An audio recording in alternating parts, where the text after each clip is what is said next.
Good morning. I'm Kelly Thomas. I'm a physical therapist. I'm also a triathlon, cycling, and pregnancy and postpartum athleticism coach.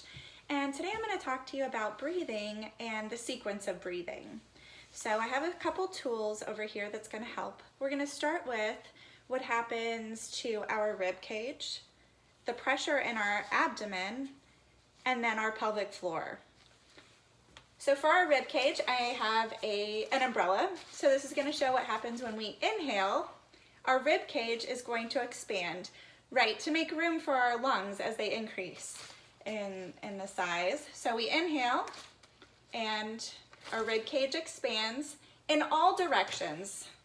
Okay, not just in the front, not just in the sides, not just in the back. Our rib cage is actually going to expand from all directions as we inhale.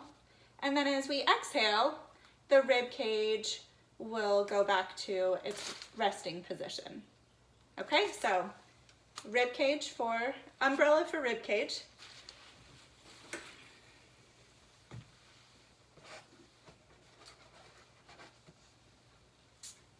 Okay, here's the pelvis. Pelvis, we talked about in the last video, the structure and function of our pelvis. For today's purposes, I'm going to take out the organs of the pelvis. So it's the female pelvis. So out comes the uterus, the bladder, and the rectum. And we're going to use this balloon to be the model for our abdomen. Now our abdomen is not full of air, but we're going to use this as just as our model. Okay, and we already talked about our rib cage with our umbrella.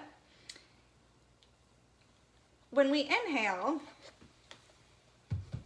we have our diaphragm, okay, separates our thorax from our abdomen. When we inhale, our diaphragm is going to drop down.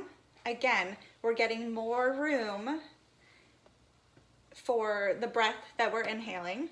Okay, so the diaphragm's gonna drop down. As that happens, the intra-abdominal pressure, so the pressure inside our abdominal area, is going to increase. Okay, so diaphragm drops down as we inhale. The pelvic floor, that's down here, okay? The pelvic floor muscles, they are going to lengthen. They're going to relax as we inhale. As we exhale, pelvic floor muscles are going to contract. Your abdominal muscles, they actually contract also, and the diaphragm will move back up. So to speed that up again, we inhale, diaphragm drops down, pelvic floor lengthens, we exhale, and pelvic floor contracts, abs contract, and diaphragm moves back up to its regular position. Okay. And here's the muscles in our pelvic floor. We can see here with our model, just to orient you, we have our spine, okay, back here. Here's the ischial tuberosities, the bones under our bottom that we sit on.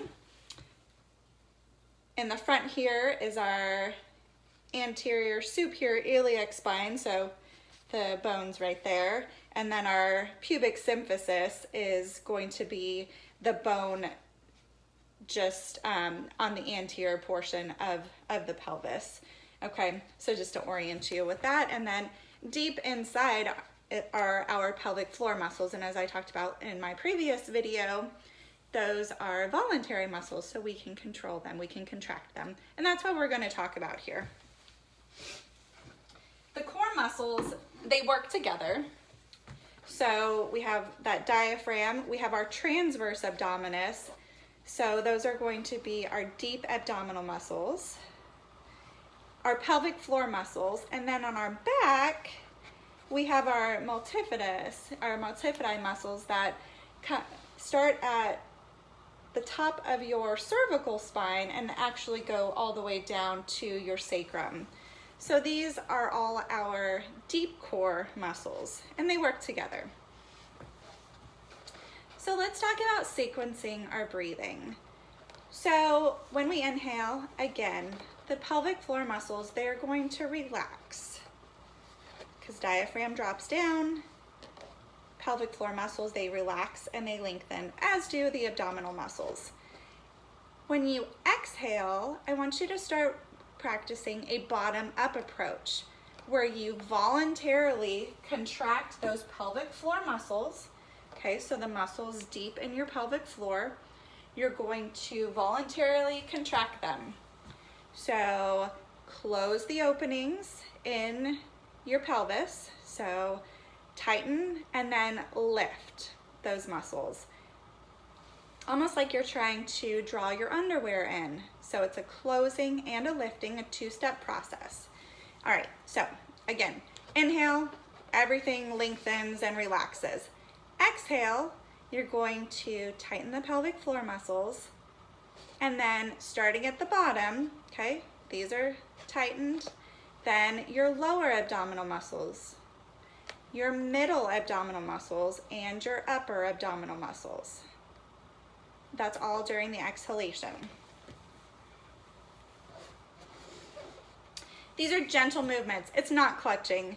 You're not inhale, exhale, tighten everything really tight. You can watch yourself in a mirror, or if you can video yourself and see what you look like when you're inhaling and exhaling.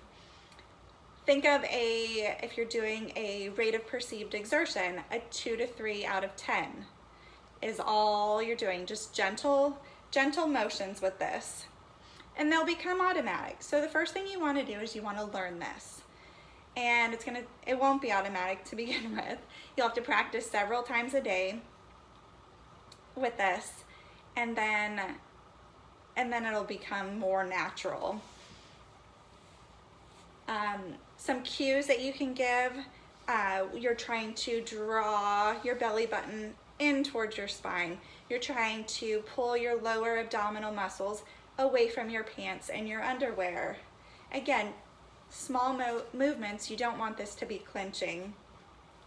So you're gonna learn the sequence first. And then you can start to strengthen it, so you can hold for 10 seconds. Then you can practice this with your exercises, your strengthening exercises. When you go to pick something up off the ground, when you pick up your child, if you pick up your backpack, your book, whatever you're trying to pick up, you can practice with that. And then you can practice with running or jumping as well. So you're gonna learn the movement, you'll control it and strengthen it, then you can load and then add the plyometrics, explode with that. Okay, so those are your general tips. I'm gonna do a quick summary here. So we talked about the rib cage with breathing. The rib cage is going to expand when you inhale. Okay, and it will go back to its resting position when you exhale.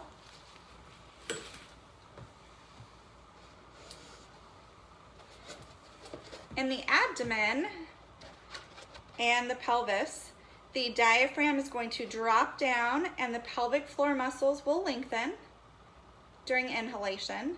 Exhalation, remember that sequencing we talked about, gently closing and lifting the pelvic floor. And then drawing in the lower abdominal muscles, the middle abdominal muscles, and the upper abdominal muscles for your sequencing of breathing. I hope this was helpful. Breathing, we think, is such a fundamental, right? We do it automatically without thinking until we need to think about it. And then it's, well, how do I breathe? I always think about that when I go to yoga class, and I always wonder, okay, wait, how am I supposed to breathe? So this was just a review of breathing and the coordination between your diaphragm, your transverse abdominis, and your pelvic floor muscles. Thank you for your time.